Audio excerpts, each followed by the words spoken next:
Just a second here. I don't know why it's not showing my screen here. Okay, here we go.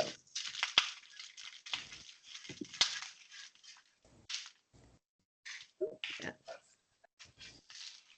Can everyone see my screen here?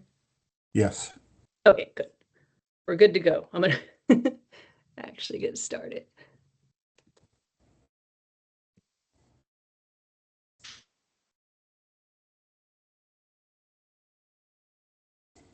Close myself out there.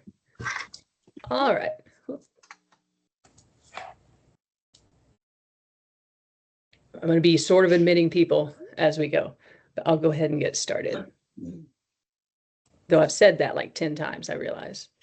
It just keeps giving me little dings.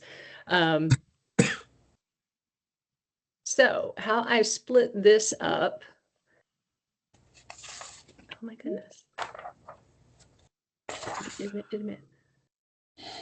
All right. How I split this presentation up, and can everyone just see my screen? You're not getting all the pop-ups that I'm getting? No.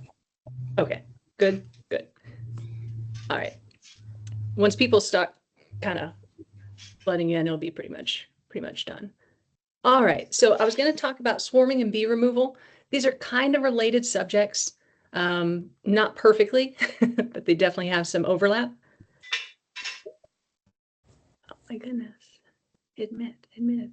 I need to. Hold on.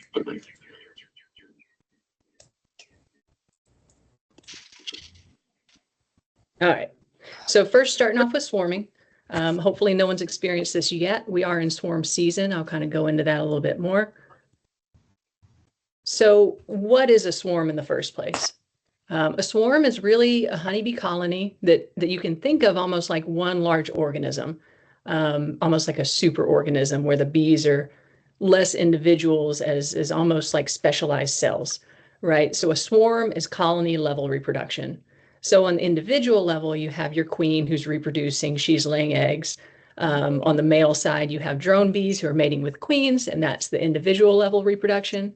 But for a colony to divide, that's a swarm. One of the big tasks a swarm has is they have to find a new nesting cavity. And this is kind of a fraught situation for them. A new nesting cavity, these are not always easy to come by. They're ideal nesting cavities, but they're not always what the bees find. So this is what they have to deal with. What a swarm does is part of that hive moves out and they form a temporary, what's called a bivouac, which is just a temporary cluster before they move on to a site they've chosen. Move this out of my way here. There we go. There we go. Sorry, Teams is just new to me. It's fairly terrible at it. So as far as the composition of a swarm, what does a swarm really look like? This was work done by actually Dr. Rangel, who's the A&M apiculturist there at Texas A&M, and Tom Seeley. Back in 2012, they published a paper that really looked into the nitty-gritty of what a swarm is. And when I say primary swarm, I mean that first swarm that emerges when a colony splits. We'll talk about secondary or after swarms later. I need to snooze that. There we go. So they looked into that primary swarm. The average amount of workers that leave with that primary swarm is about 75%. So this is the original queen of that colony and the majority of her workers. Those are usually kind of bees on the younger side, not just newly emerged bees, but in that maybe 2-week time period of life. They're not usually the very, very old bees. They're not usually the very, very young bees. But about 75% of those are going to go out with that original queen in that swarm cluster. The ranges that they found were anywhere between 60 and 80%. the larger the swarm, the bigger the chances that they're going to survive and grow well. And this is going to look pretty far down the road. So it makes total sense that if you've got a really large swarm, they're not going to grow fast. But if you look months down the road at a small versus a large swarm, you're going to see that that large swarm has really continued to grow quicker. It doesn't just get ahead at first and then kind of level off.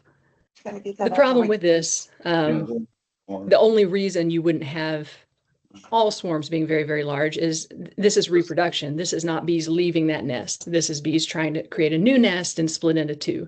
And so there's this kind of conflict between how many bees you can lose. Just a second here. I'm going to let everyone in the lobby because here we go.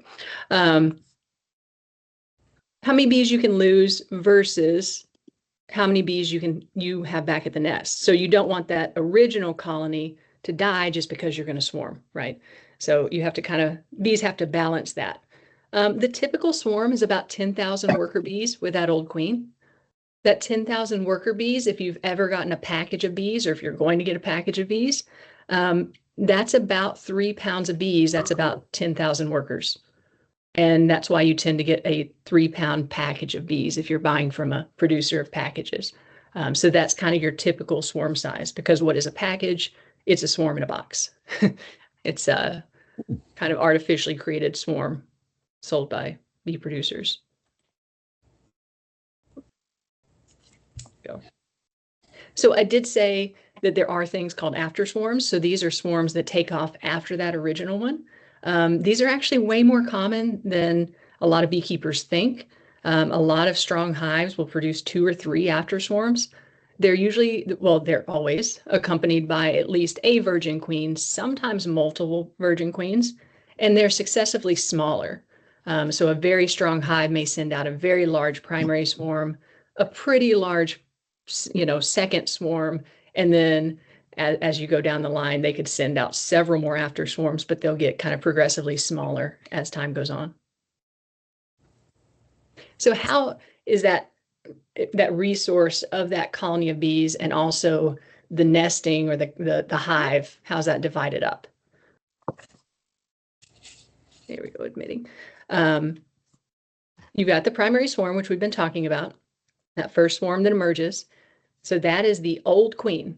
She's the older queen. She's already mated, so she's kind of a done deal there.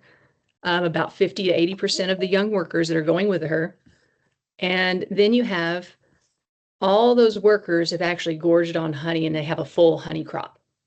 And that's really important because there's not really any resources in that temporary little resting spot, that bivouac that you see on that tree branch.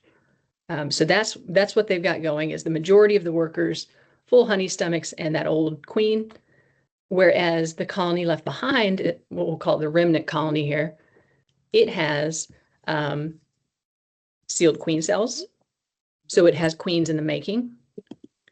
It has far fewer adult workers, but it has a whole lot of workers probably about to emerge, and we'll talk about why that is.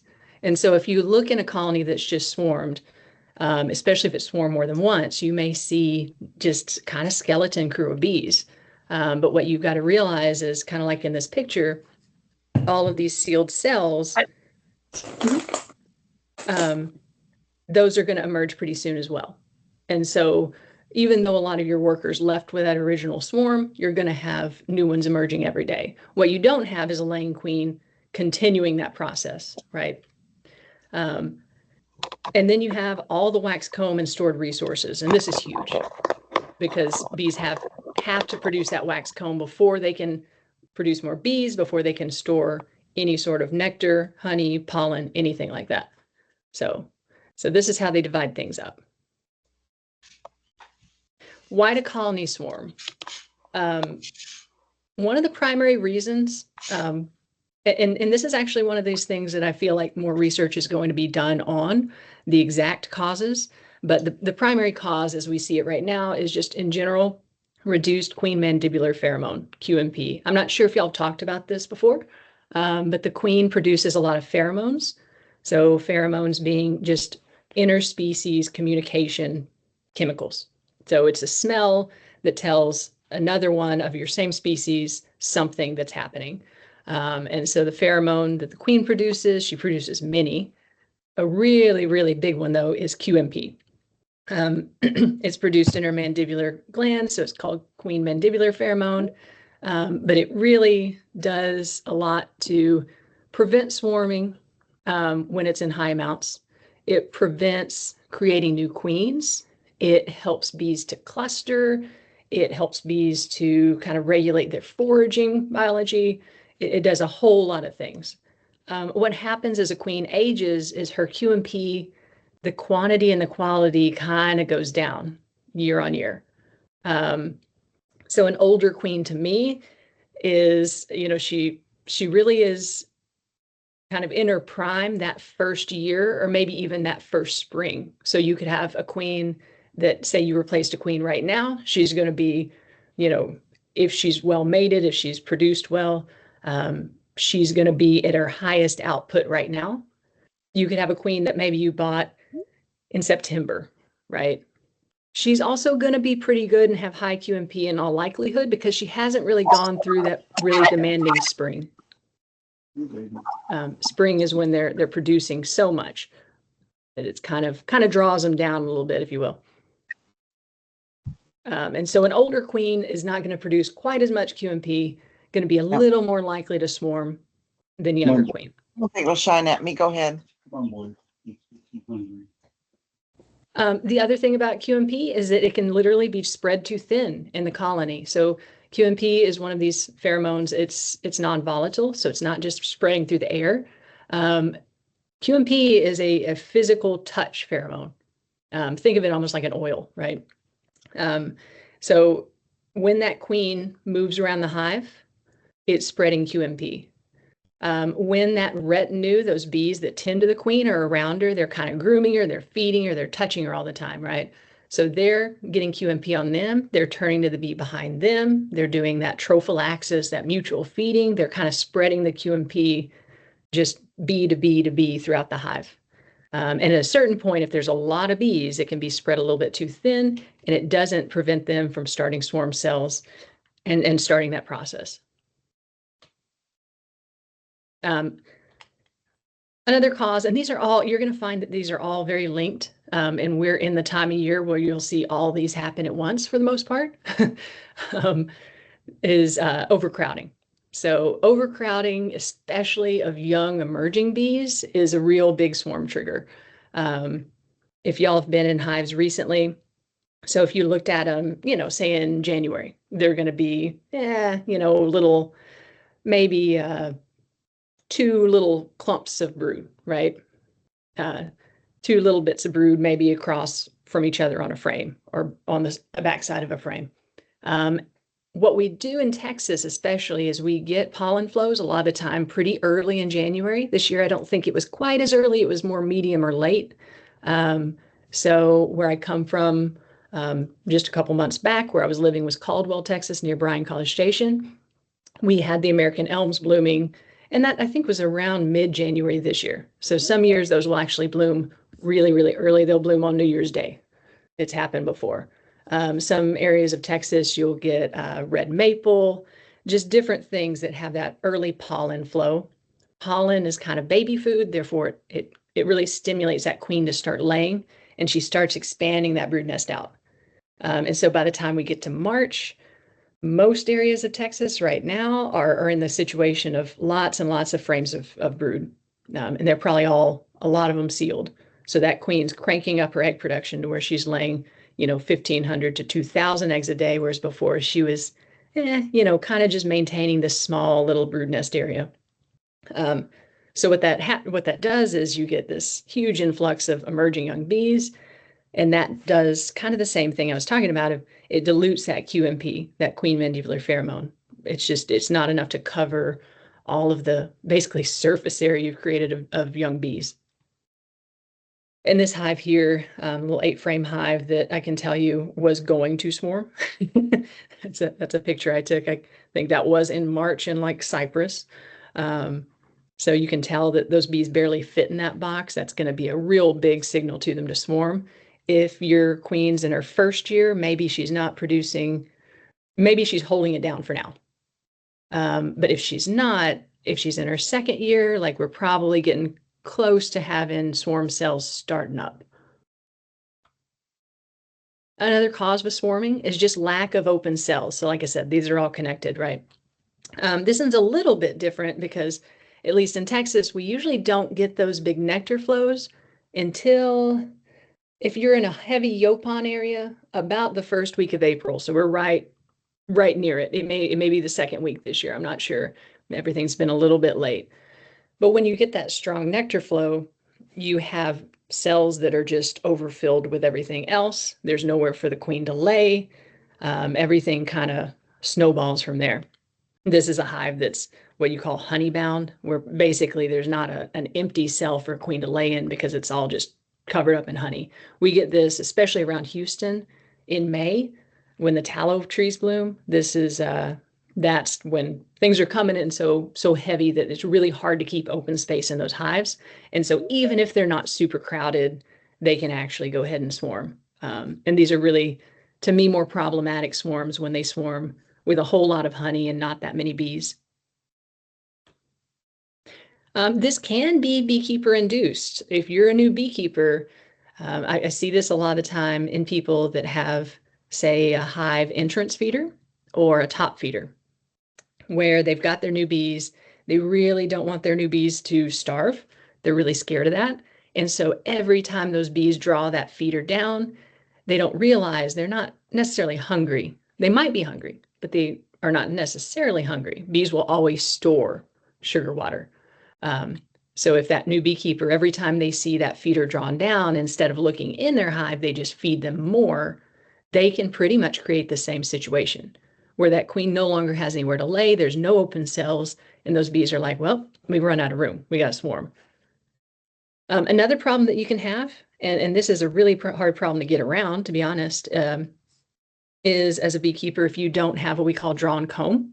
They've probably already covered this in this class, but drawn comb is just, it's that original where the frames just have that flat foundation that maybe has a printed surface, but that's it. It doesn't have the wax cells built out on it. And so even if you give these bees, like in this situation, more room, if you're giving them all foundation and there's no usable space right now, it might not work. It might not prevent anything. And the problem is I can't necessarily fix that for a new beekeeper. And even beekeepers have been at it for a long time and have a whole lot of hives, they end up running out of drawn comb.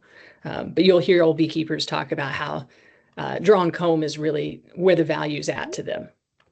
And that's why. So another cause of swarming is just that different bees have different tendencies to swarm. And these are not hard and set rules. When I talk about different bees, when we say an Italian bee or a Caucasian bee or a Russian bee, there's not as much data behind that as you might think. They may be genotyped and they may be actual Italian bees, or at least very, very, very primarily Italian bees. But I kind of think of these different bee lineages, or not really lineages, but the subspecies, as almost like breeds of dog. I mean, it's not, we're looking at them and we're saying, if you're a light colored bee that's really gentle and tends to produce a whole lot of brood regardless of outside sources of forage, you're probably Italian. That kind of thing. So we're using traits to define our subspecies in this case, whereas if you were actually to go in and genotype them, maybe it's correlates, but maybe it's not perfect, right? A lot of the bees we have in Texas are going to be mutts, really. But in general, on the low end of things, Buckfast, we're an old line of bees that you really haven't been imported in a long time, but some people will still breed for Buckfast type traits. They were heavily selected to swarm a little less, so they will take a bit more crowding before they want to swarm. In the middle, you have a lot of the bees that you'll see a whole lot of beekeepers have here, which are Italian and Caucasian bees. Carniolan bees tend to be a darker bee. They tend to be very, very good at taking advantage of resources quickly when they exist. So when, say, that Yaupon flow starts here next month, those carniolan bees may have held back a little bit if they were a little bit hungry, but as soon as that flow starts, they're going to kind of really expand that brood nest, really bump up, and maybe swarm right then. And then at the highest tendencies to swarm, usually, and again, this is all like, there are many exceptions to this, tropically adapted bees, so like your Africanized bees, and also Russian bees, and those kind of sound like polar opposites because of their what they're used to dealing with and kind of their home range. But in the case of Russian bees, it's kind of like those carniolans, where Russian bees coming from a very cold climate with very short kind of growing seasons, when they get the opportunity to do things like reproduce, they need to do it right now. So they have this explosive buildup and potential to swarm right then, because if they don't swarm at the beginning of the good weather, they're going to hit the bad weather and not be built up enough to survive it, right? Whereas tropically adapted bees, kind of like your Africanized bees, which are all mixed in Texas, right? Those are bees that are a little more used to being able to get by with a smaller colony. They're a more warm weather bee. And so their tendency to swarm is more about just taking advantage of resources, but not being as worried about that long, cold winter, right? So they'll produce maybe a smaller swarm, maybe multiple smaller swarms. They're more of a reproductive strategist than some of these cold weather bees, because a very small swarm may be able to make it if you're, in sub-Saharan Africa, right? You're not going to hit that big cold break where you have to have tons of honey. So when do these swarms usually occur? I say usually. They'll always kind of prove you wrong. So good weather. Good weather, you're going to be warm, calm. If you've had a long period of rain, you're going to probably see those swarms that have just been waiting to go all emerge after those days of rain. So we'll see this a lot of the time. If we got that rainy spring, bees will be kind of ready to go. They'll be holding those virgin queens inside cells in order for that primary swarm to go ahead and emerge. And you may see subsequent swarms emerge almost right after each other. They're also seasonal, and this kind of harkens back to what we were talking about, why they swarm in the first place. Swarms are forage dependent. So, as I said, pollen spurs that queen to start expanding that brood nest to lay a ton more eggs. As the nectar flows hit, those fill up cells. So those are all things that would push bees towards swarming. In the spring is our most likely swarm season. But that is just the most likely swarm season. So I'd say for the most part, you're seeing most of the swarms happen March and April. Those are your queen has produced so many bees that they're ready to split. It's about the time, in fact, that beekeepers will split their hives. So splitting the hives, we'll talk about that later, but that's one way to stop that swarm, because basically what you're doing is you're reproducing that colony, artificially. So you're swarming them for them. But yeah, March and April, you'll see those. But April and May, you'll get into those nectar flows, and those could further push out little swarms. Even into June, you'll see bees fill up.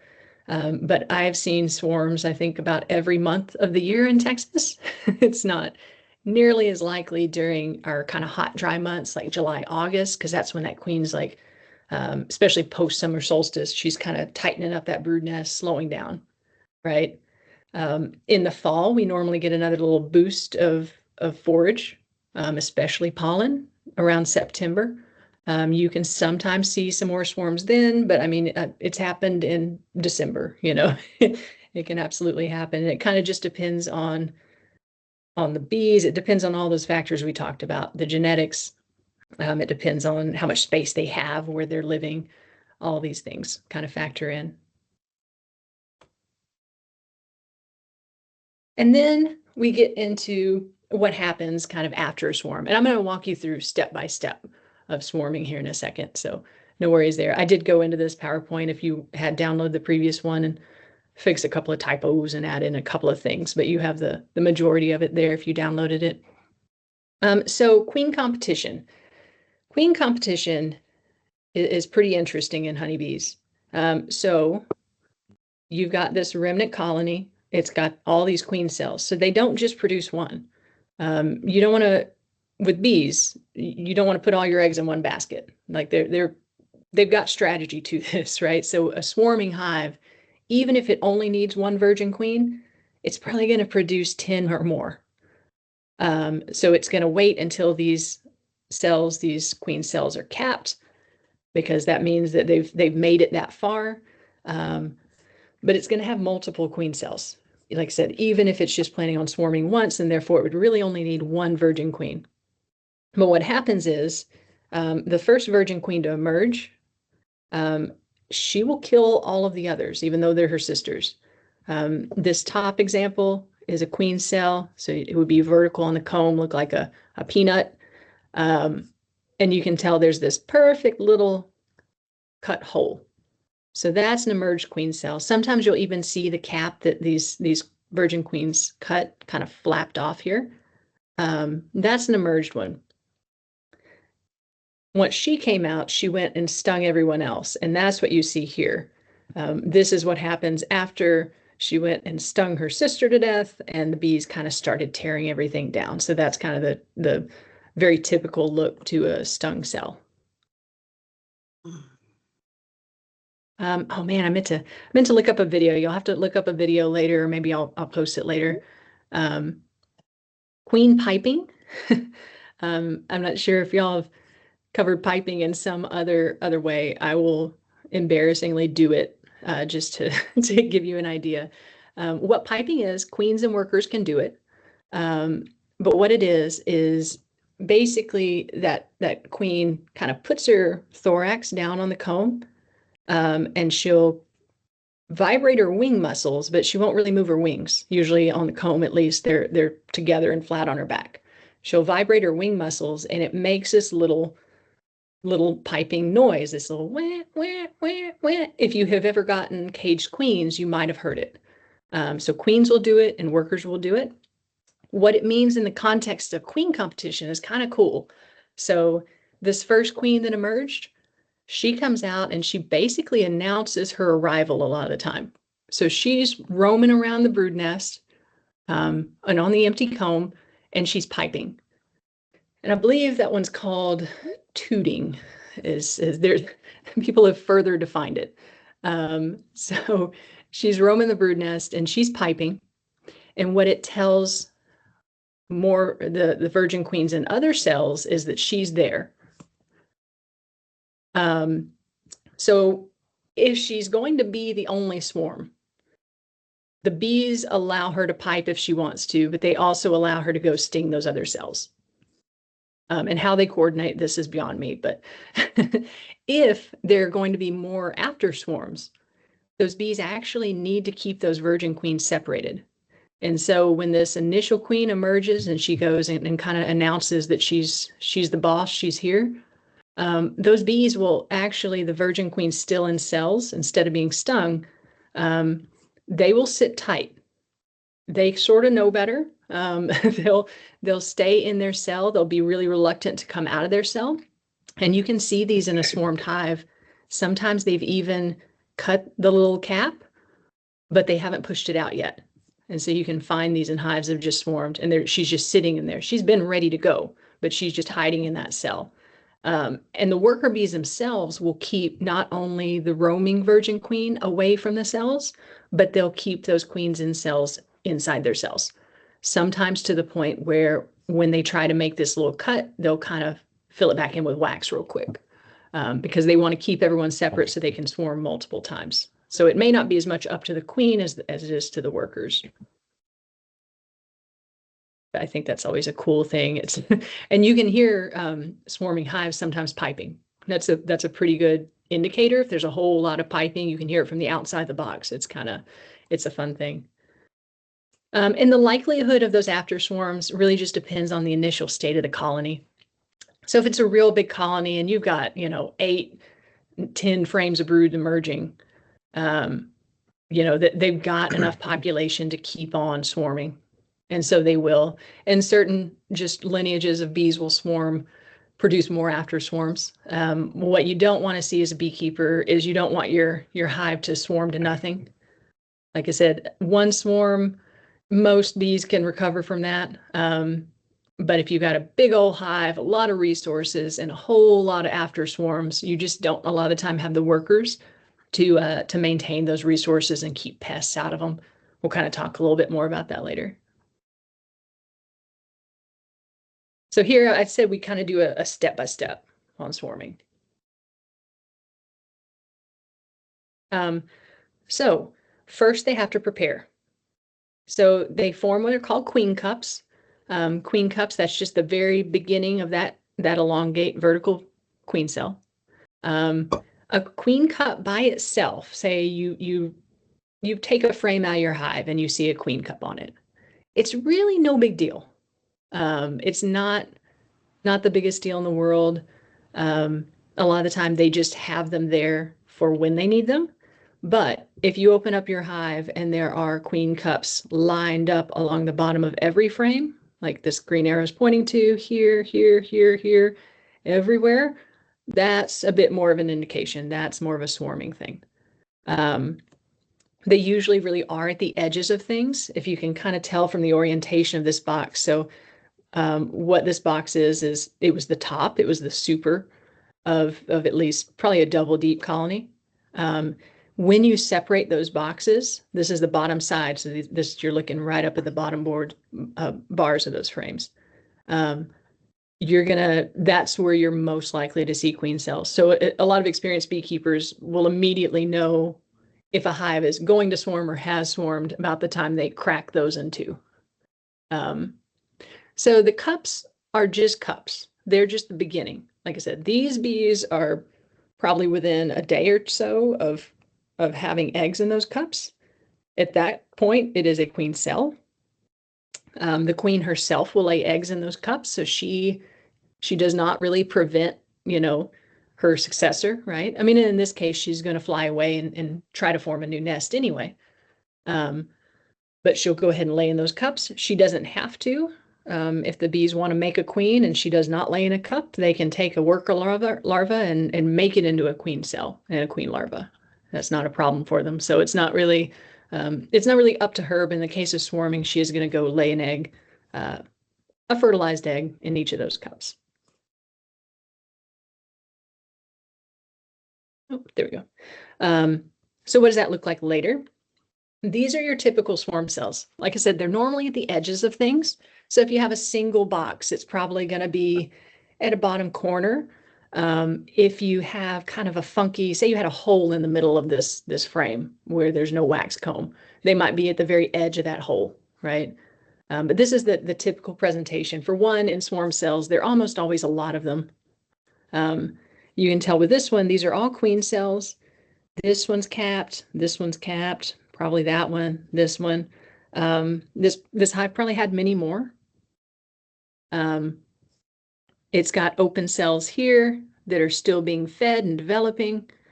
It's going to have just plenty more. Looking at this, probably this hive is already swarmed, and you wouldn't necessarily know it. So if you're new, and let me see if I can look at this. Sorry. Let's see. I'm trying to make sure here I'm not missing something. I saw a hand up, but if you're a new beekeeper and you haven't been in your hive a while, and you look in this hive and it looks pretty full of bees and you have these cells, you're probably not going to think anything of it. You're going to think it's going to swarm, right? But what may have happened is it may have already swarmed. So that's kind of a thing just to realize. Let's see. I was going to try to look at what the hand was about, but I'm not good at doing both. I'm sorry about that. Someone let me know if there's something going on I need to fix as far as the presentation.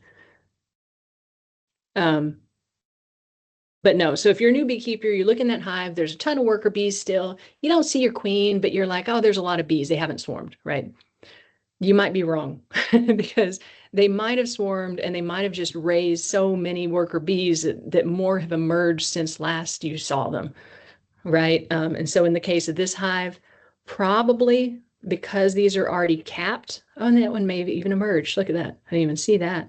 But if you were just looking at these even, since these are already sealed queen cells, probably they've already emerged. If you look around and see eggs, that queen may still be in there. So this would be one where maybe I would try to hunt for that old queen, but maybe I'd give up on her. She may already be gone. There are other reasons for making queen cells.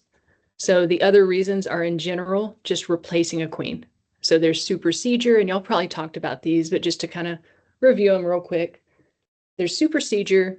That's where your queen, the bees sense that she's not so great, right? And so they're going to try to replace her. Supersedure, you're normally going to get a handful of cells. You're probably still not going to get just one, but you may get 1, 2, 3, 5. Those cells are more than likely going to be closer to the normal brood area. Not always, but yeah, they'll normally be kind of right around the edge of the normal brood, not so much hanging from the bottom. That's a real typical way you'll see them present.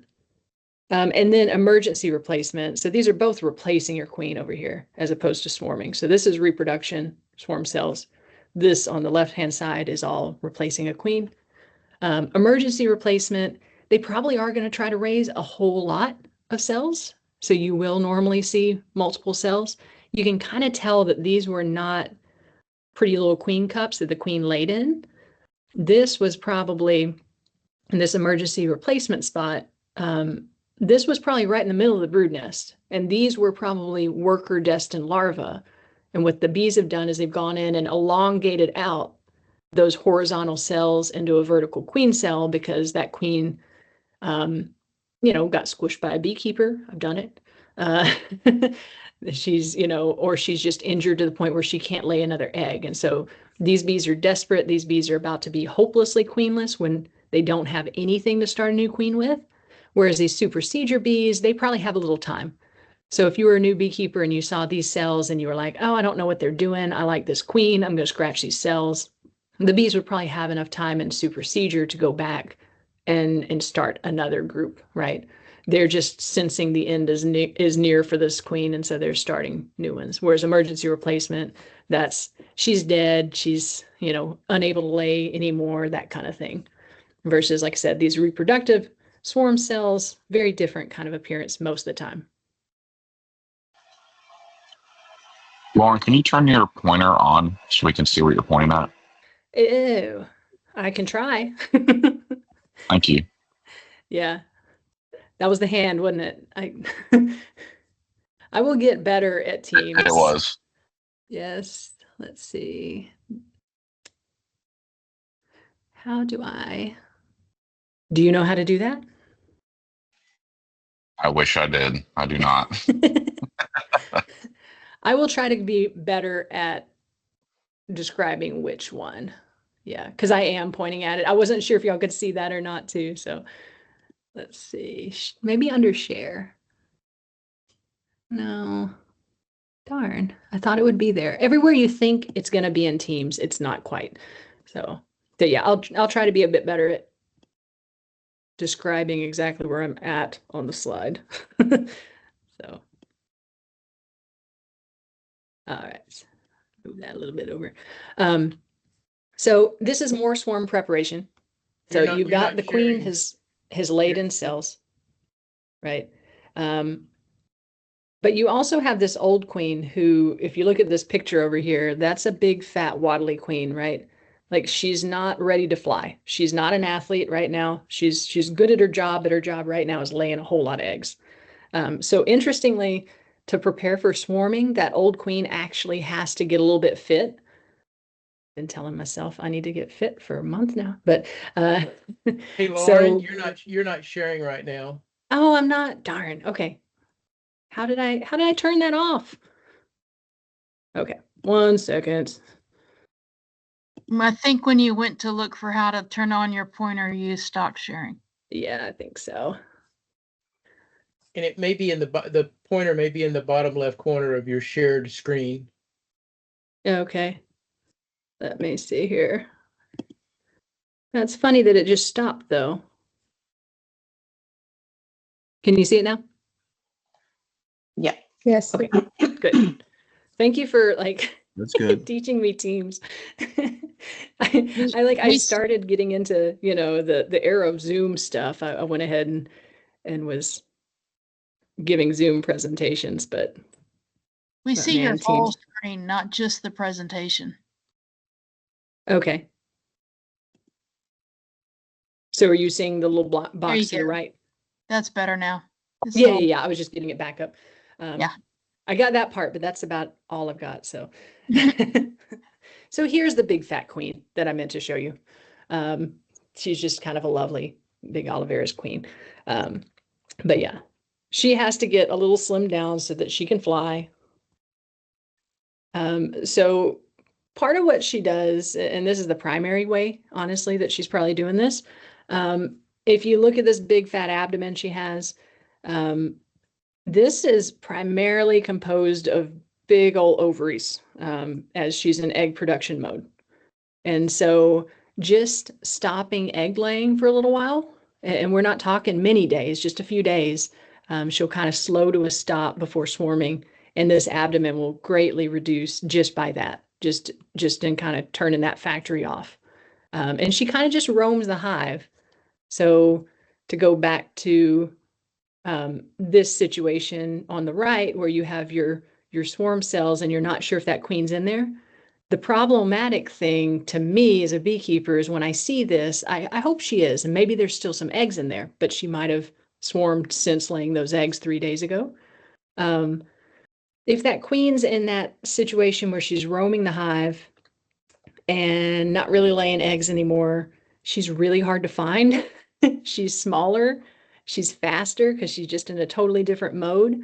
And she may be sitting on the sidewall. She may be on the top of the hive, on the bottom of the hive. She could be anywhere. And so when I go to dig through a hive that looks like this picture on the right, trying to find my old queen, if she is still in there, if I'm not sure, if I'm kind of 50-50 on that, I may not find her, and it may not be because she's already swarmed. It may be, but it may not be. So she's got to slim down significantly.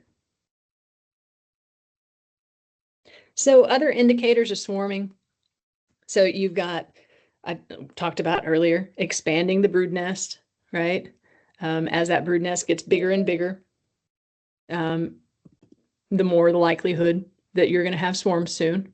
Just time of year, just knowing that we're in Texas and March, April, and May are pretty big swarm months, especially March for the most part. Like I said, this year has been kind of late overall. You're going to kind of be clued into that already. But rearing of drones. So now I have to describe because I can't find my pointer. Man, I want to try that again, but I do not know where it is. I'll have to ask Heather at some point. So if you look at the emerging bees kind of in the upper third of that picture, there's a couple with just giant eyeballs. Those are drones. And you can kind of tell most of the center of that picture are those kind of bigger diameter cells. They're those kind of popped out like popcorn looking cells, right? Those are drone cells. When queens start laying a lot of drones, that is a pretty good indicator that swarm season is not long behind. So drones have to be present, but also a little older than you'd think to be viable for mating. So what this hive is doing, it might not swarm. It might, but it might not. What it's doing is it's going ahead and putting out those male genetics to try to meet another virgin queen from another hive out there.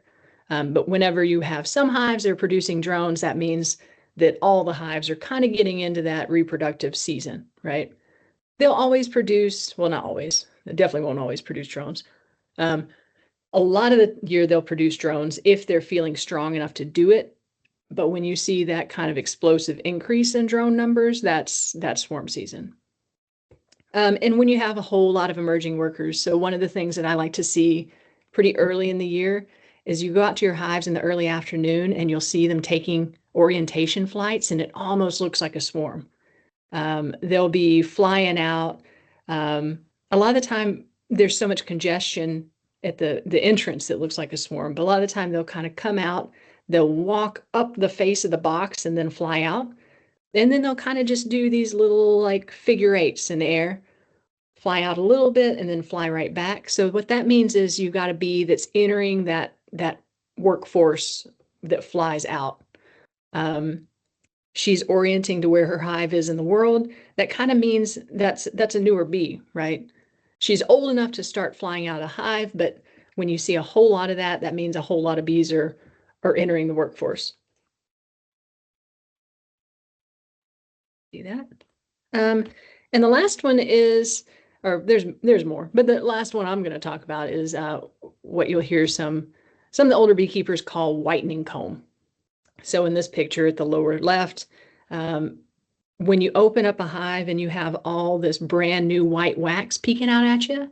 Now this one has a lot of burr comb, which is just kind of extra comb between frames. But even if they don't have that burr comb, you can kind of just see the edges of even the honey are getting kind of lightened up with brand new wax. This is a pretty good indicator also. This is more an indicator of that nectar flow.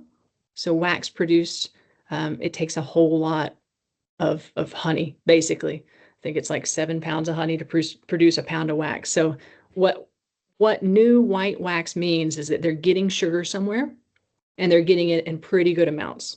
And so that's yet another, another signal for a hive to swarm, right?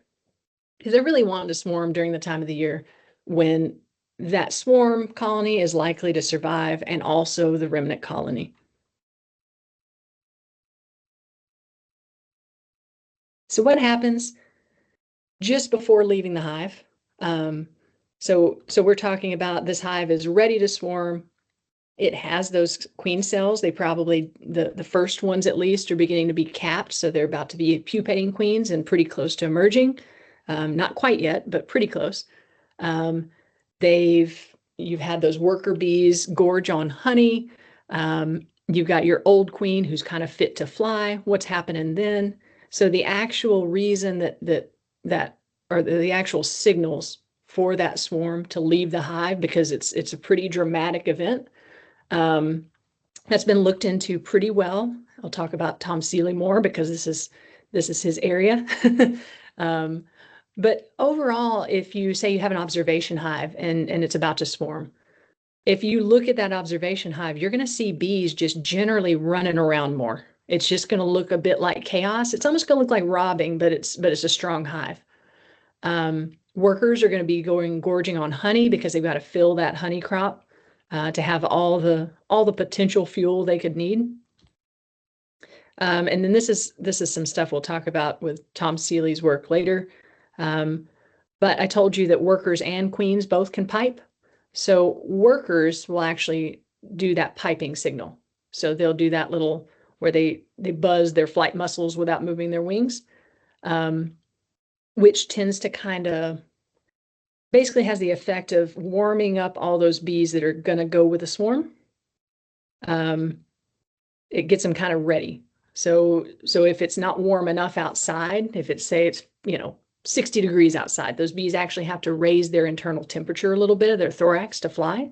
And so those piping signals by workers get all the other workers kind of jazzed up, ready to go, right?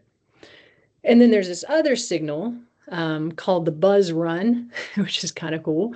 So the buzz run is literally when a subset of bees, and these are going to be the scout bees later that we'll talk about, they will buzz their wings as if they're flying and pretty much just run into groups of other bees and kind of bump them along the way. And it's this simulated flight almost. So they're not actually flying, they're running along the comb, but they're But if you look at them, it's a pretty direct translation of we're about to fly, right? And that's the final step when you get these buzz runners for that whole swarm fraction deciding to run out of the hive and go hang out. And you'll see a lot of time too with this, when they initiate that swarm, more bees may actually leave the hive than end up leaving the hive. So you may have, 90% of the bees fly out of the hive. Certain ones will continue and go with that queen. Certain ones will actually go back. So it's not totally organized. It's not like everyone knows exactly where they're going to end up.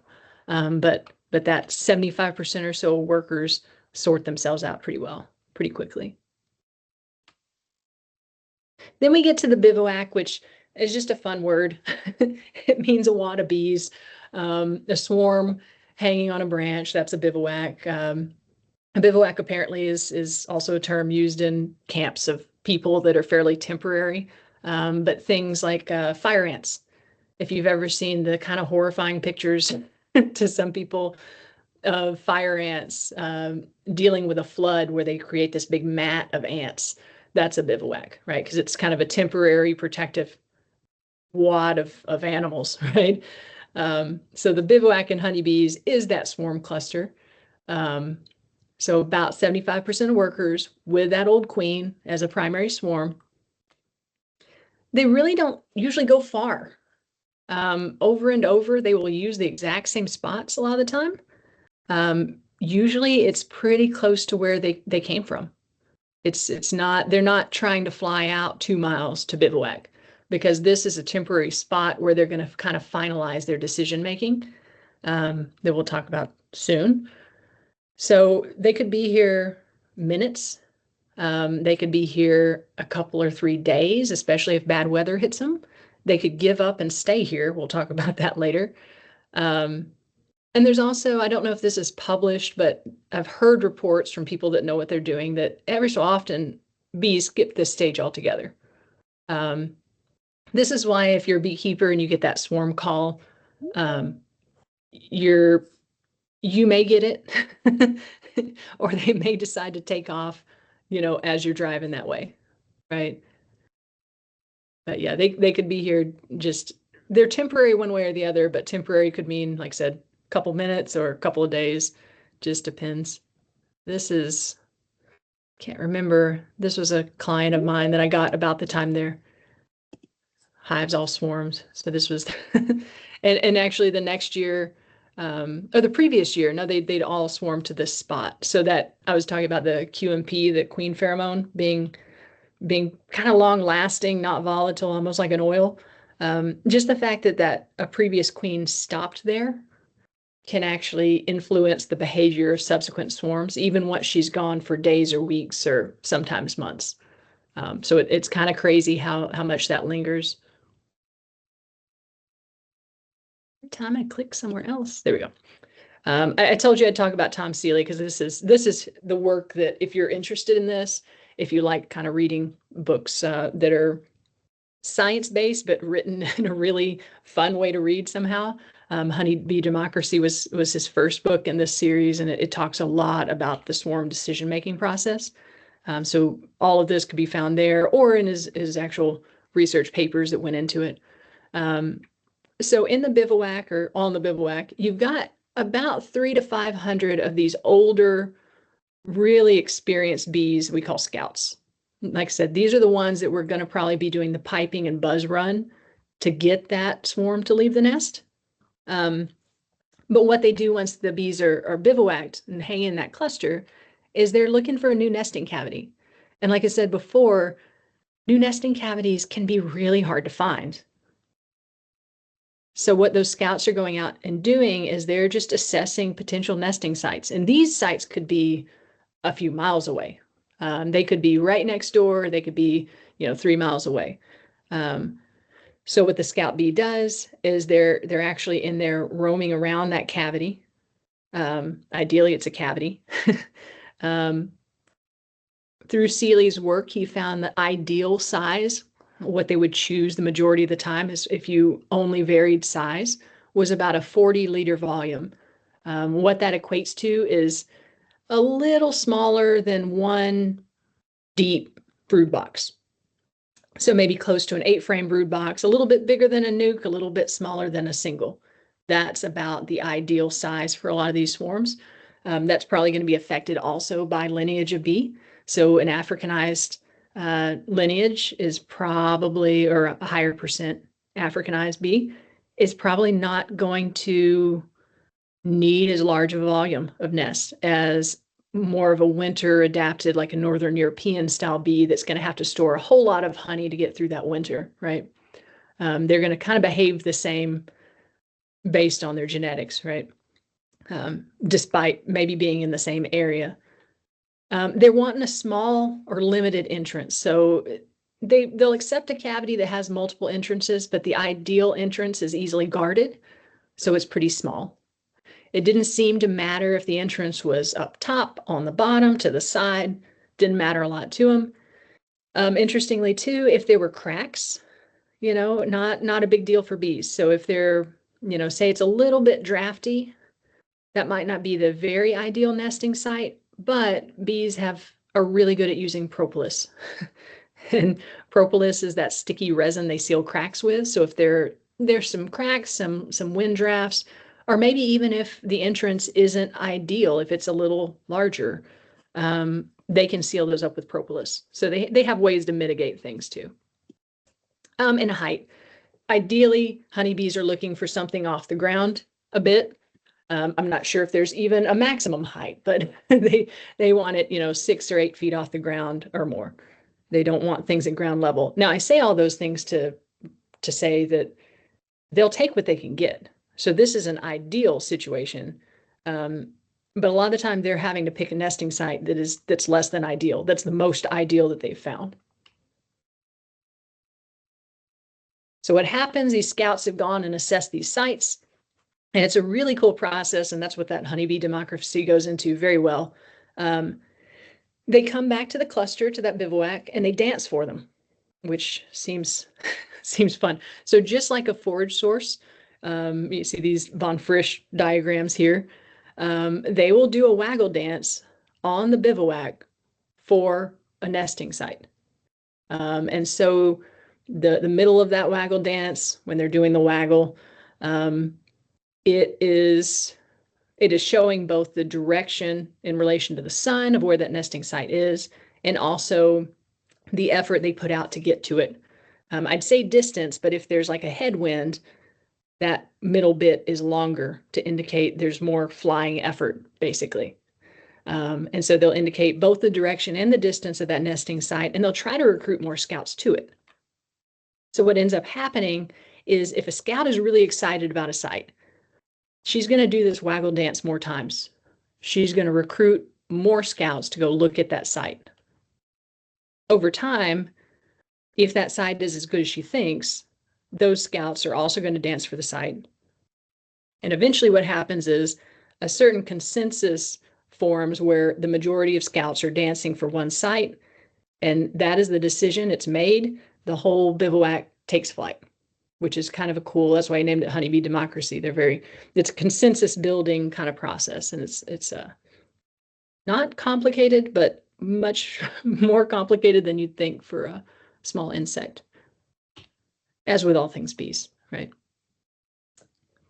And like I said, these can be, miles away at this point from the bivouac. So this is all happening on the face of the bivouac and while they're hanging out there.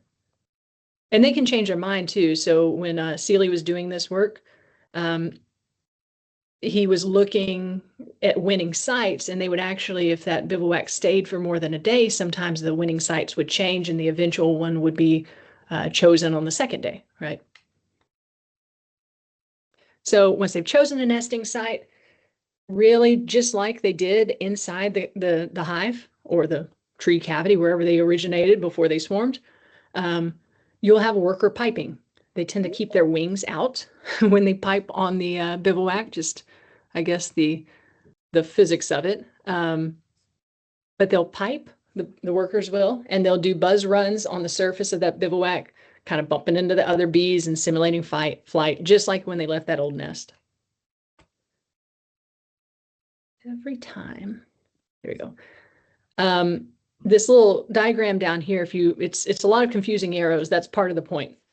So as you can see, this is a swarm in flight, and those arrows are the directions the bees are flying. As you can kind of tell towards the lower bit of that cloud of bees, and that's what it looks like in the middle of a swarm. If you've driven through them, I drove through a few last spring. You can kind of tell that there's a bit of confusion. I mean, there are bees going up, down, side to side, backwards, everywhere, right?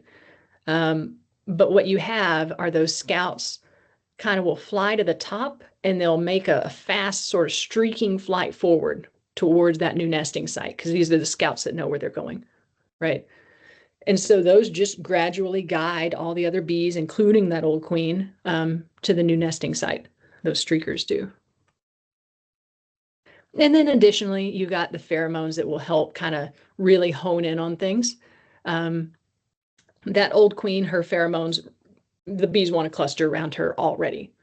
So wherever she goes, they're going to want to go. So if she decides she can't fly anymore and she lights on a branch again, they're all going to cluster back around her. They're going to have to pick up again.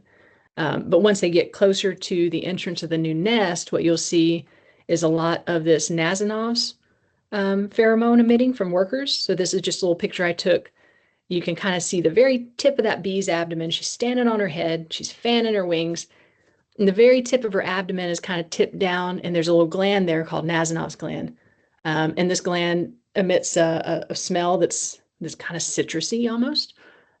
Is very volatile, so it is going up in the air. She's fanning it more into the air.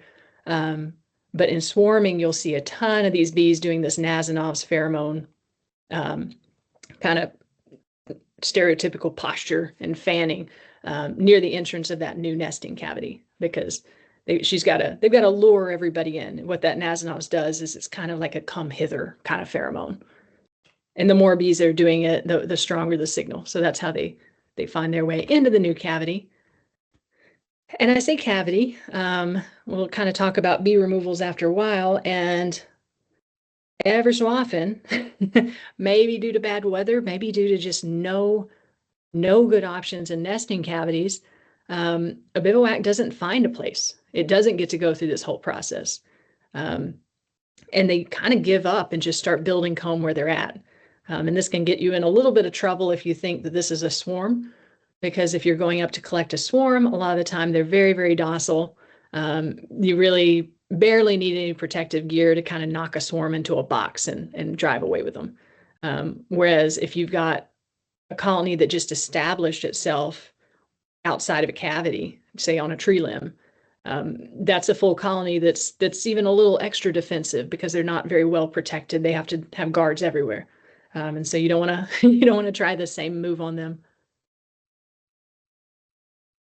So once they've gotten to the new nest, priority number one is they have to start building comb like ASAP. These swarm bees, even on the bivouac, you can see in this picture, I think of the bottom of their abdomen almost like a little accordion, and those abdominal segments down there are really pliable and kind of move in and out as they're pumping hemolymph and as they're kind of pumping air through their spiracles. But what they can also do is they have wax glands under those. And especially these kind of younger to middle-aged bees are really good at producing wax. So the bee at the kind of very bottom of that picture, she's got fully formed little wax scales.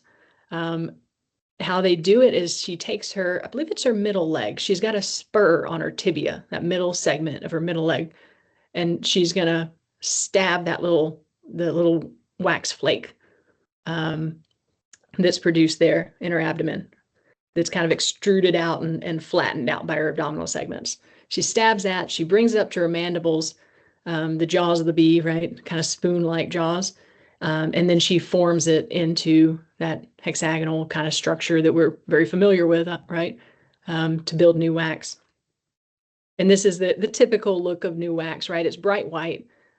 As bees even just walk across it, they'll kind of track it up. You'll hear comb honey producers say, it's a little tracked up. Like, this is pristine, brand new wax here. whereas you'll get that little bit of darkening on the edges once they run across it a lot. And as they raise brood in it, especially, parts of the cocoons kind of stay behind, and that really darkens things quickly.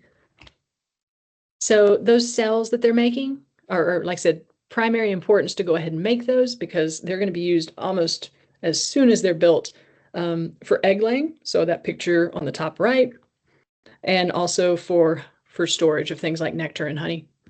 They kind of have to decide which to do at any given time. So there's always like this, until they get enough cells, they're almost struggling to, keep room for the queen to lay versus store nectar and honey if they're on a nectar flow. And this is kind of a cool bit that is important for beekeepers. A lot of the time after a hive swarms, that old queen, and this may be a few months, once she's established that nest, once she's got a few rounds of brood going, and that colony is pretty stable and has pretty good population, a lot of the time they will supersede her. So a lot of the time they'll replace her with a brand new queen. So a lot of these estimates of how old queens can get, or they're not even estimates, they're true, that queens can get, older than 3 years. That's kind of assuming probably pretty harsh conditions, because if a hive swarms, it already has sort of a natural tendency to replace that old queen just for better production.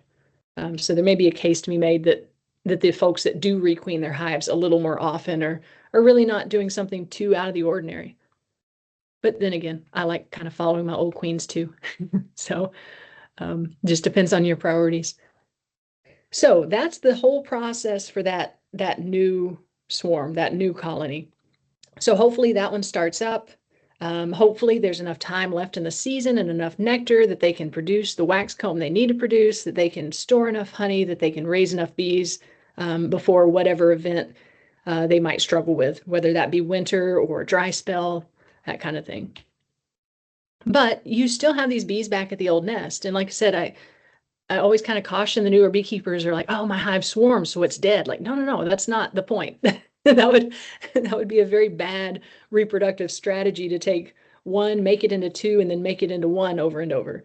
It is a little more tenuous than it was before, right?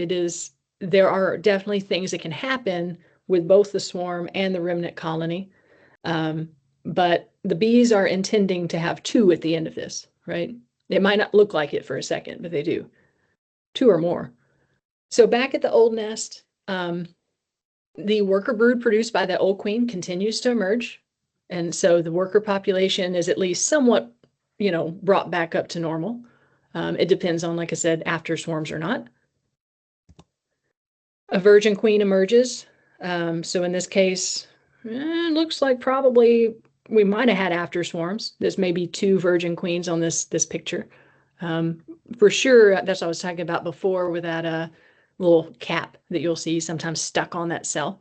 That one at the bottom definitely emerged. The one at the top looks like she probably did too, to be honest. And this is a really typical look for a colony. You kind of see how all of a sudden the sealed brood around those cells looks a little more scattered. There's a little bit of nectar shoved in there. And what it is they don't have any eggs or young larvae anymore coming up. You can even see a cell kind of right to the right of that top queen cell, couple over. It looks a little bit orangey and shiny. So that's old pollen turned into bee bread. And it's old because they haven't been feeding or consuming pollen to feed larvae. So this is, like I said, a real typical look. Again, probably that virgin queen comes out and kills all her competition, goes and stings them in their cells. If that's the case, if this is kind of the virgin queen that's going to inherit that old nest, she's going to roam around for the next 4 or 5 days. So when she first comes out, she's what you call teneral. She's real, she's soft. Her exoskeleton needs to harden up. She needs to kind of develop all her muscles. And so she has to roam around for a few days. And then she's going to go out on at least 1, but maybe in a rare case up to 3, normally 1 or 2 mating flights in pretty quick succession. These can be spread out by bad weather. But in general, she's got this kind of brief mating period that she's got to hit. At a certain point, she's actually going to get past the point where she could even fly out and mate. But that's a bit longer down the road. So she goes and takes mating flight. She mates with multiple drones, ideally 10 plus. She comes back to the nest and she starts her egg laying normally about 2 weeks after she emerges. You'll have queens that wait longer. So especially if those mating flights were delayed, maybe it's 20 days. It kind of depends on the lineage of bee as well there. But normally, so say you're producing queens, I expect them to lay a lot of them about 2 weeks after they emerge from that cell. I wouldn't give up on them then though. Or like in the case probably of this one, she joins an after swarm, leaving some subsequent virgin queens alive. This is even more tricky because what happens if they're going to do an after swarm is that hive loses the ability to raise any new queens pretty quickly.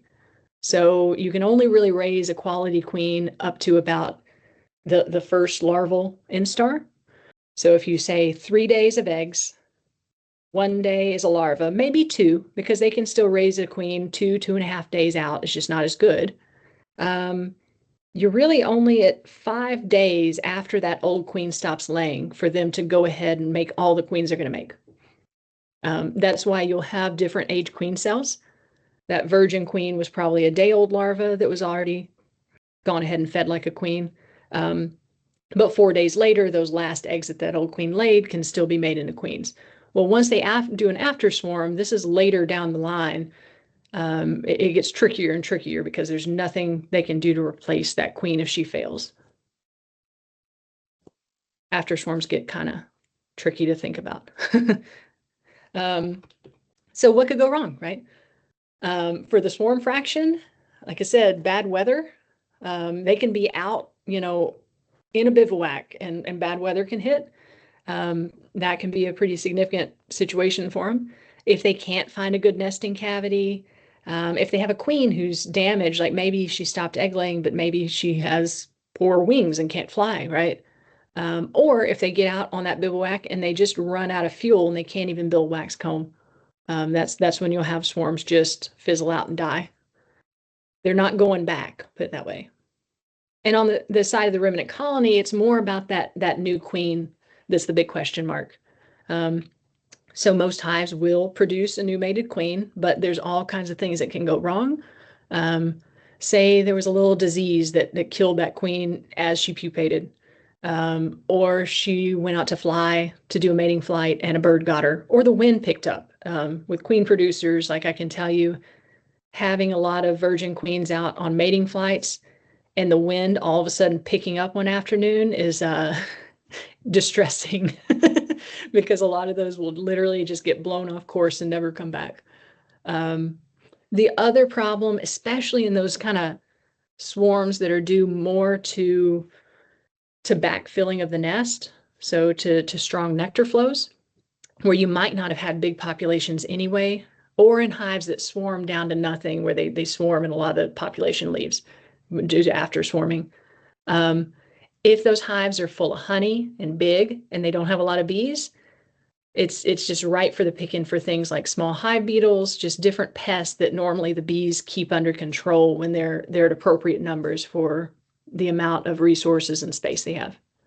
So lots of things can go wrong, and they do. So when people track how well swarms, swarm colonies and remnant colonies actually do over a year, especially in northern locations, it's not great stats. A large primary swarm has a pretty good shot at making it. The remnant colony normally has a real good shot at making it, but anything can go wrong and really mess those numbers up. So here's an example of something that went wrong. This is a guess because this is not my picture. But if you've ever received a queen that has a clipped wing, or just otherwise a damaged wing. So this is a swarm that either had a queen with a damaged wing that couldn't fly, so she flies out of the hive, drops to the ground, and that's where the swarm goes. Or maybe they were hanging in a branch right above this and a storm hit and they fell to the ground. So that's kind of a typical way that happens. If you're going to go collect those, you pretty much have to find the queen, cage her, put her in a box, and let everyone march in after her, is the way. Trying to think if I want to do a quick stop here. I think I'll get through this and get to the bee removals before we do a break. And You then I have can a answer question. all kinds. You have a question. Somebody has their hand, Kelly has her hand raised in the. Okay, I will. Yeah, I saw that earlier. I was trying to figure out how to not mess up my. Yeah, Kelly, can you jump on and ask if you're there? Maybe not. I think she had her hand raised. Yeah, we normally have more people that kind of are answering questions during the presentation, so. Admit. Let's see. I'll let folks in real quick. Okay.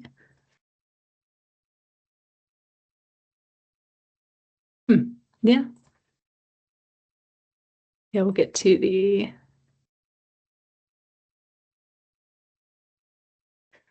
not finding the queen and colony on the ground. Oh, yeah, go ahead, Kelly.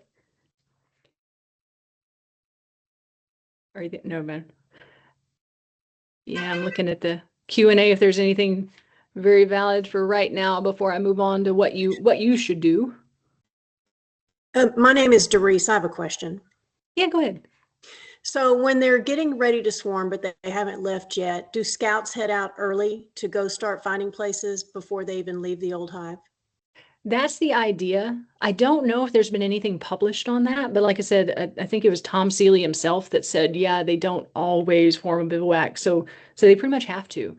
And I think that's the consensus, is that they do go ahead and start that process before they're even out, which makes sense because we've all had those swarms, or known of those swarms that were hanging there 5 minutes, 10 minutes, and there's just no And way. then they're gone. Yeah, yeah.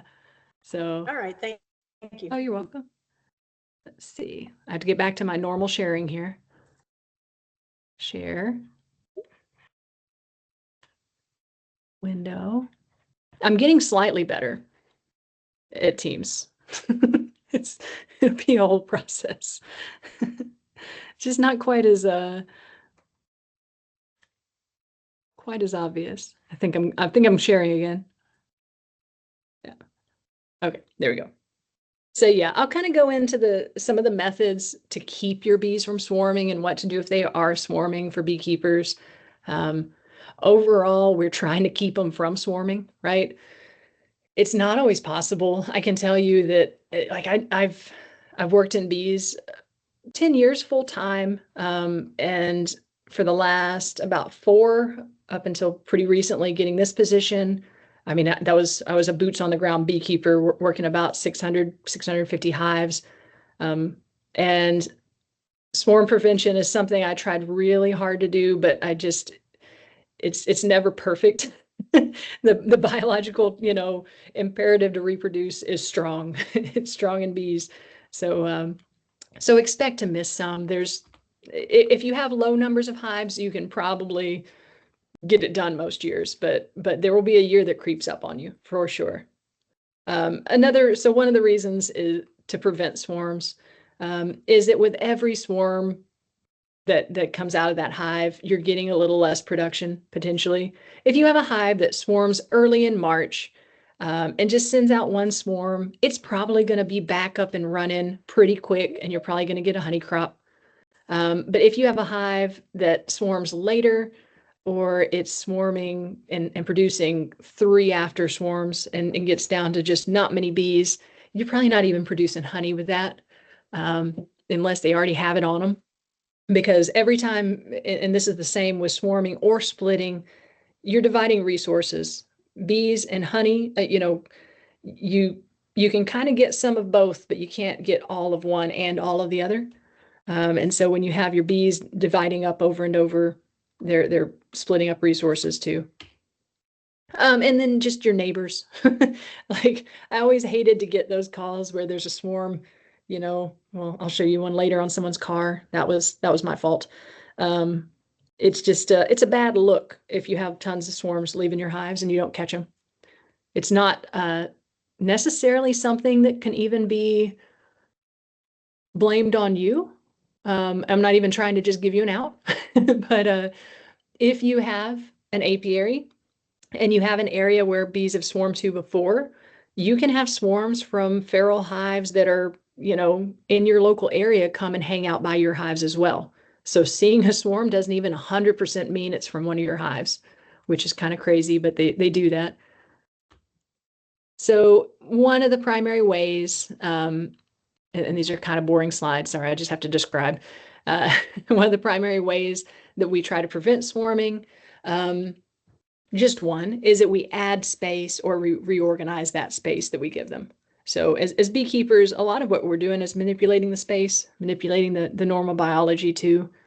So in the case of space, this month was pretty big for me in reversing a lot of hives. And so this is assuming you have a normal, not normal, but your traditional bee hive, a Langstroth, where you have boxes that are stacked vertically, right? Over the course of the winter, your honey is normally above your brood nest, kind of to the sidewalls and above. That's why honey supers tend to be filled with honey. They're on top.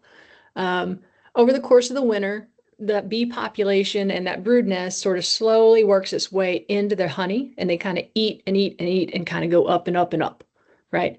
And so a really typical situation early in the spring is, say you had a hive that was 2 boxes tall. You started the winter or the fall, into the fall with all your bees kind of in that bottom box, and you had a lot of honey in the top one. Well, now it's early March. You've got all your bees are in the top one and the bottom one's completely empty. So if you go in there and literally swap it around, you put your top box on the bottom and your bottom on the top, what you've done is you've given your bees this really great drawn comb, empty space to expand into. That's a really good thing to do early in the spring, as soon as it's not, you don't want to break up your brood nest with that. You don't want, especially if it's about to get cold that night, but especially pretty strong hives, especially if they're all in one box, pretty simple maneuver. And also supering. So supering is one of those lingo-y things that, you'll say it, I'll say it. All a super is something put on top. Yeah. So I keep it as pen or do biometrics? So a super Name is them put on top. Yeah, it has a lock on it. Let me see if I can mute that one. Yeah.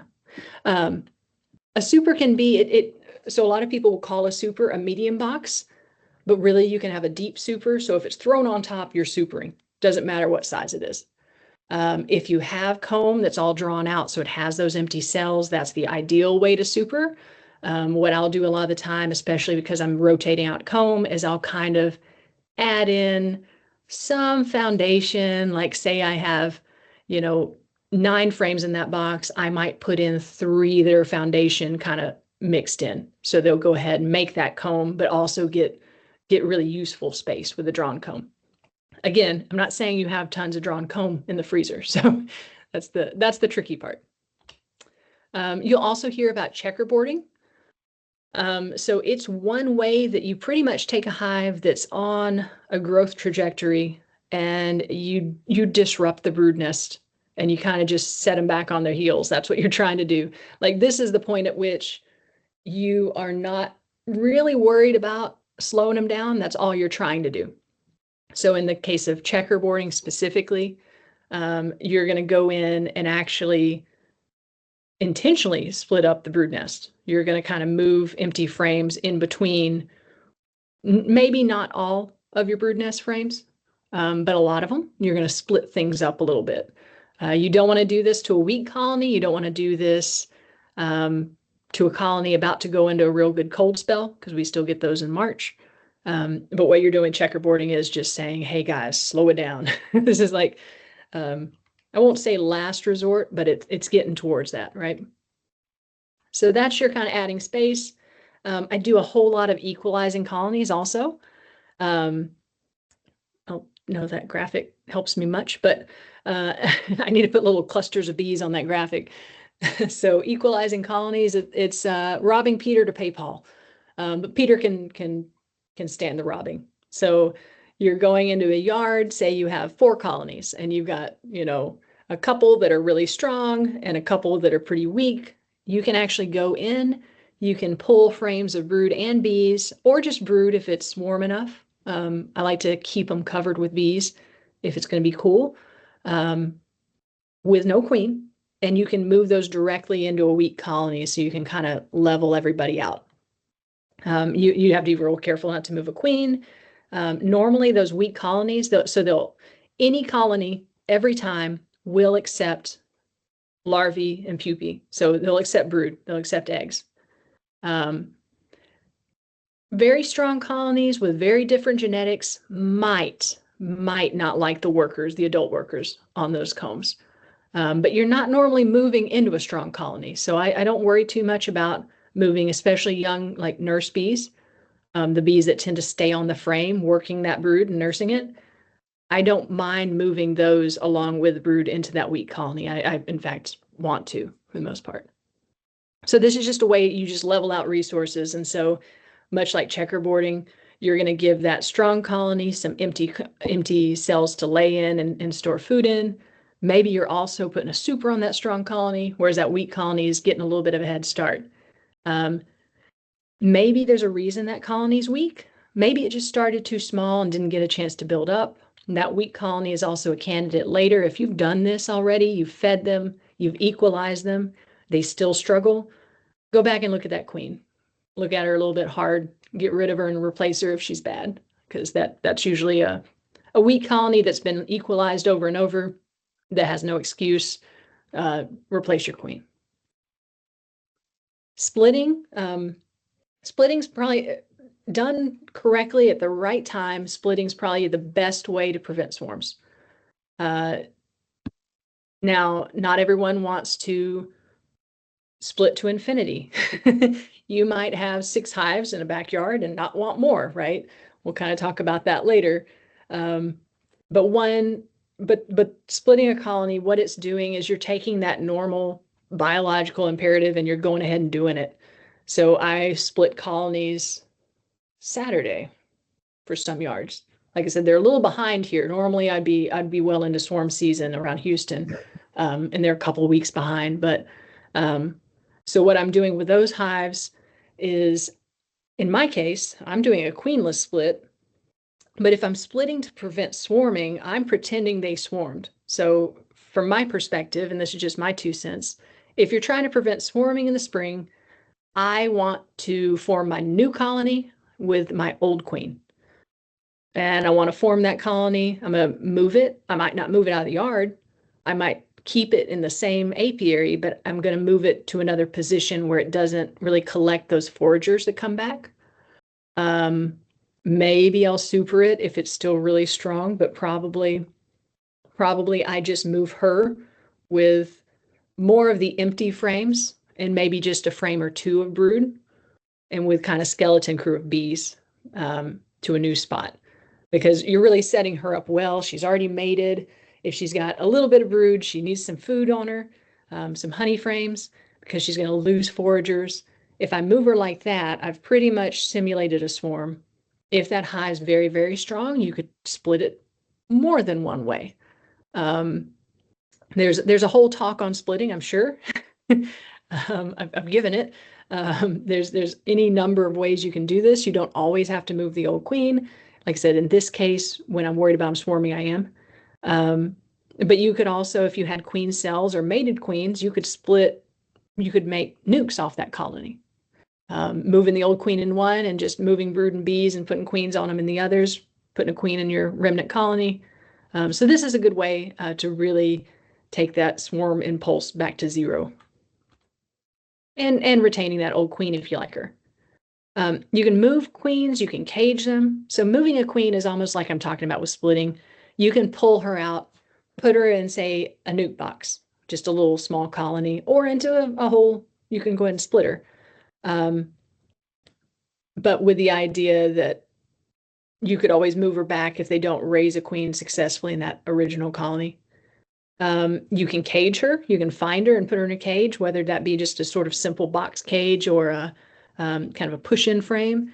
I will say if you cage her, you kind of have to keep an eye on things because they have a tendency to eventually raise queen cells anyway, because she's not getting quite the coverage she should of walking around roaming those frames. So caging queens is probably more of a temporary solution. And I'll try to say it correctly. I don't know if it's Desmarais, I'm going to say Desmarais method. It's funny, there are things in beekeeping that they've all been around forever, right? They've been around hundreds of years, including this method. And it's like they'll get this little burst of popularity. And this is one that I'd never heard called this. And yet all of a sudden I'm hearing it everywhere. And it's kind of fun how that happens. I kind of understand the basics of it already from queen rearing, but I'd never really heard it talked about nearly as much as this year. So if you have a hive that you're afraid is going to swarm and you really don't want more hives, you've got your 6 hives, you've given away nukes, you don't want more bees, but you want to produce a big honey crop, you don't want them to swarm. What you do in this method is you take your original brood box, you find your queens, or your queen, that is. You have an empty box. Probably I'd put my queen on her frame in that empty box that's set to the side, right? Kind of, I know where she is. What you end up doing is you can put a queen excluder. So that grate where the queen's big fat butt can't get through it, between your brood boxes. You now have 2, you had 1. You keep the queen in the bottom and you give her a lot of empty comb, maybe a little bit of emerging brood, but you give her a lot of empty comb and you pull most of your brood, especially your developing larvae, you pull it up into the top box. So the queen is trapped below the queen excluder, but she has a whole lot of empty room. And above the queen excluder, you've got brood, that's going to get your nurse bees to move up. So they're further kind of vacating that bottom box. And it just makes your queen feel potentially like she's already swarmed or like she has all the room in the world, right? And the kind of cool part is you can put maybe even another excluder and you can put additional boxes between these 2 boxes. Go ahead and produce a honey crop. In this graphic, you have queen cells up above. They are eventually going to raise queen cells there. They may not at first, but you're going to have to go in and either pull those off and make little nukes or splits with them, or you're going to have to scratch them over and over.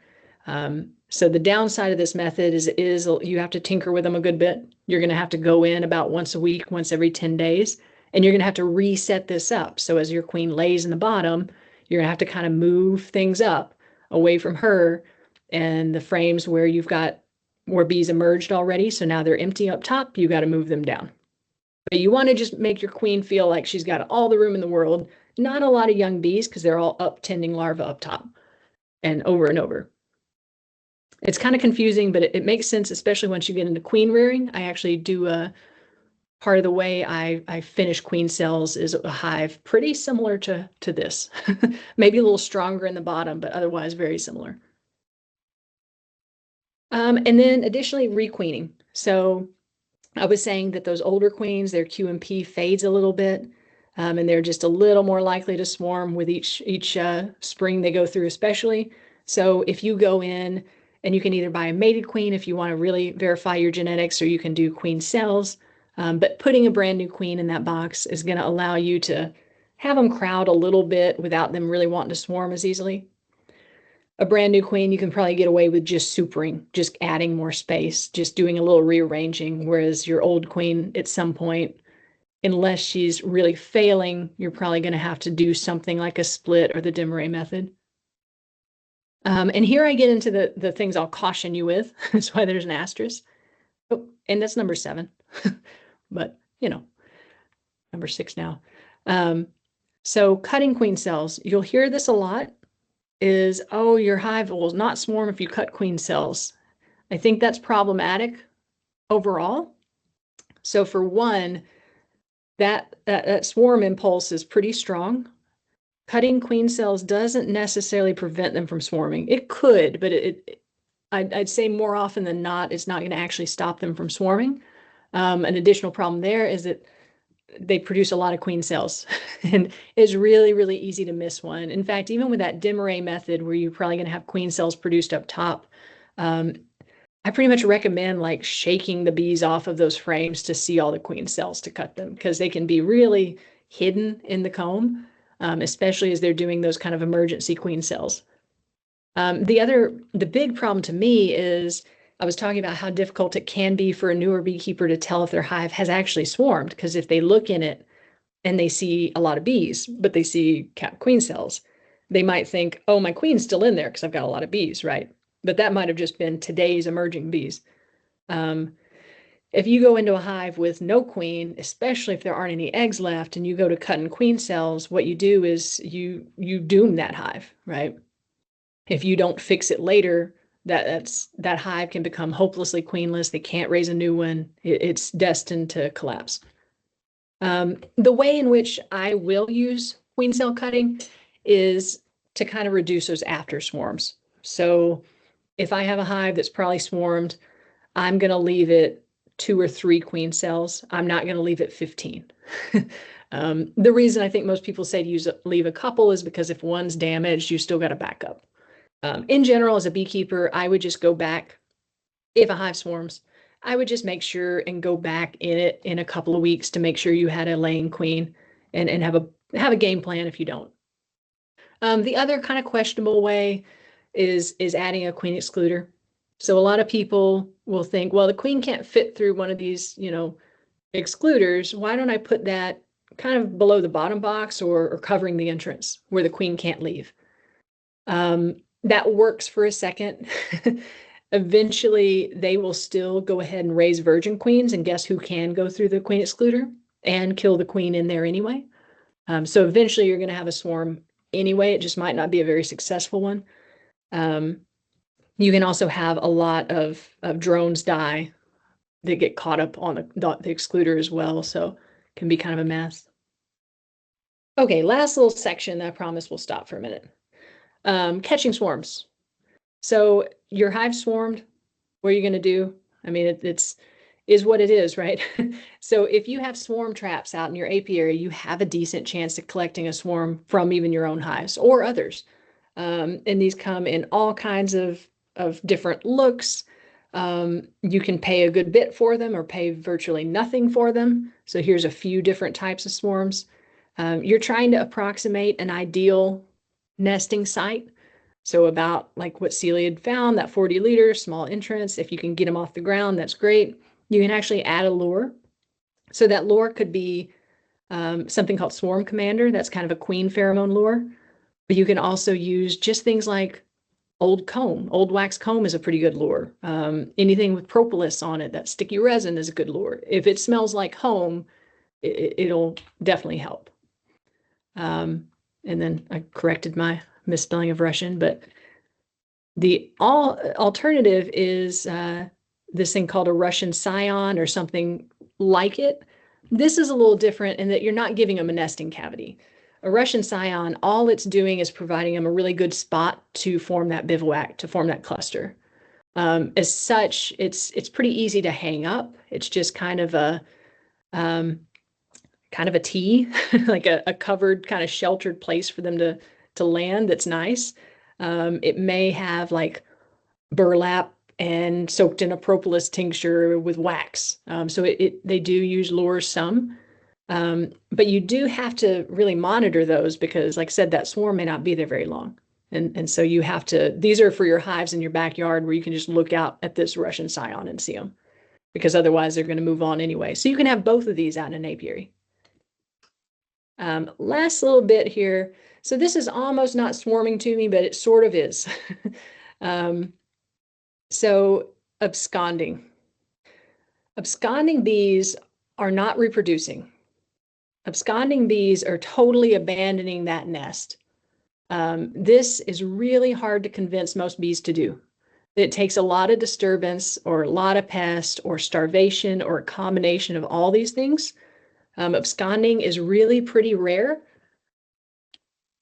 It is a little more common as you get towards like the tropically adapted bees, like Scutellata, like the Africanized bees, because they're from a more predator parasite kind of rich area. And so they were a little bit more adapted to picking up and leaving, not only with predators, but also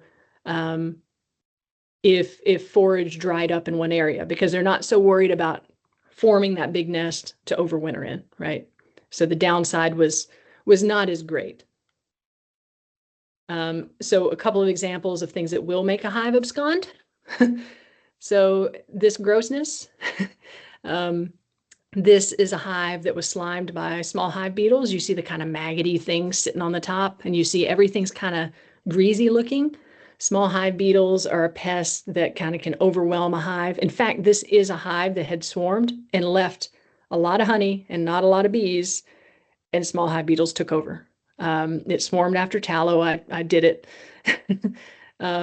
This is a hive. This is a situation where, for one, you'll smell it coming into the yard. But if it's overwhelmed with larval small hive beetles like this, where they've just taken over the whole hive, you got slimy honey running out the front, everything's fermenting, bees will abscond. They will pick up and leave when this happens. At some point, like you may find them on the front of the hive. Another, not super common, but definitely happens scenario. People use things like essential oils to treat for varroa mites. So one of the problems with things like thymol, this Apicardus thymol, I think it's got additional menthol, but anyway, thymol is the primary. They're very volatile. And so they disperse into the air. And if you use these chemicals and you don't pay attention to their temperature range, which for Apigard, I think is somewhere around 80 degrees. Correct me. It's somewhere in there. It's cooler than Texas is for the most part. So if you use a full dose of Apigard in mid-July, your bees may pick up and leave because they can't stand it in there, because it all volatilizes at once and just literally runs them out. Repeated, like skunks coming in and foraging on them will do it. Yellow jackets robbing them over and over could do it. But overall, like I said, this is a pretty rare occurrence outside of a few things. So, and I think I should have swapped these slides, but last one on swarming. In Texas especially, we will get these little bitty late season swarms. There's a kind of old proverb type quote, swarm in May is worth a load of hay. You know, by the time you get to July, it isn't worth a fly. That's more of a northern quote, because by the time you get to July, there's not enough time for that colony to develop and overwinter in mass. But it pretty much rings true here too. But you might see these tiny little swarms, and I'm talking about like that in that picture, like the size of a fist, right? Especially later in the year, during the dearth in August through about November here. This is something I need to look into more. My expectation is a lot of this has to do with old queens being superseded, so being replaced.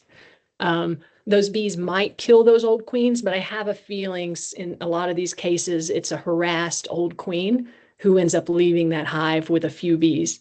They're not necessarily a swarm that's going to survive. They're out there though. Now, a special case, especially in Africanized bees, so that could look just like this, and I won't go into it too far, is usurpation. All of these things sound like they should be on, like the words are on like Game of Thrones or something. But these tiny little Africanized swarms can be basically a little pirate swarm. So they'll form this tiny little swarm late in the season. You'll find this little wad normally on a hive, like on the side of the lid, you know. And what they're doing is they're slowly making their way into that existing colony. They're going to kill that old queen and they're going to install their queen. And they do it a variety of ways. They ball both queens, they protect theirs, they kill the other. It's a really interesting behavior. It's not super common, but it happens. And like I said, most likely with Africanized honeybees. So that's a way to make one of those late season little tiny swarms survive. is by taking over and killing the queen of another colony. So that's what those little usurpation swarms are. And they definitely exist, but there's not a ton of work on them yet. There's some, but it's kind of hard. Last slide. Again, this should have been more on the absconding. So this is referring to absconding. So my bees just left. You'll hear this a lot. You'll hear this everywhere. That kind of signifies absconding. Again, it's pretty rare for hives to abscond. If you have a package of bees that's not established, that could abscond, yeah. If you have, like I said, small hive beetles take over, things like that can create absconding. But in general, an established hive, it's not going to just pick up and leave. It's got too much invested. And the other thing about a hive picking up and leaving is usually when you look at that hive, you can tell why it did it. It's covered in hive beetles. It's got dead bees and dead yellow jackets all over it. It's you can normally see a reason. What normally happens in these cases, especially if this is a fall loss, a winter loss, is that you had a mite issue and or a virus issue. So viruses are associated, a lot of viruses are associated with varroa mites. And these can cause just these mass collapses starting, usually in Texas, I see these around November, where you have this booming hive that looks amazing, but you hadn't really kind of kept an eye on things. As soon as those nights get a little cool, they start clustering, those viruses spread like wildfire. And you just have massive amounts of bees die every day, but they either die outside the hive or they die just gradually enough to get moved out of the hive. A lot of the time they're going to be dying outside the hive. And what you'll see with this is you normally have honey that's remaining in the hive. It hadn't even been robbed out sometimes. You may have some sealed brood, sometimes even emerging if it's warm. Hadn't been kept warm, but it's still sometimes emerging or trying to emerge.